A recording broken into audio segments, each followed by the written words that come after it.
Wemos inspired haircut Yun dito na boss, sa Japan. last part na natin ng pag-review ng hair dito sa Japan.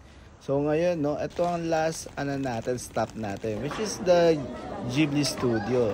Bali dito makikita sila Totoro, sila Yubaba, sila Spirited Away, No Face, yan. So, sa paglalakad natin, nakita natin itong isang lalaki. Napakaangas, no?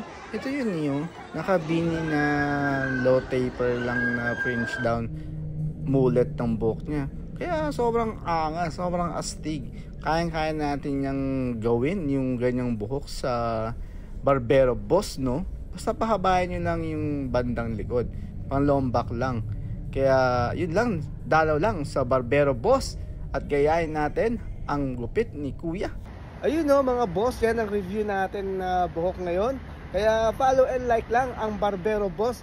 Punta rin kayo sa Barbero Boss shop natin dyan sa may Kings Point. At saka follow and like lang Barbero Boss Japan Series. Sundan nyo ako dito mga boss.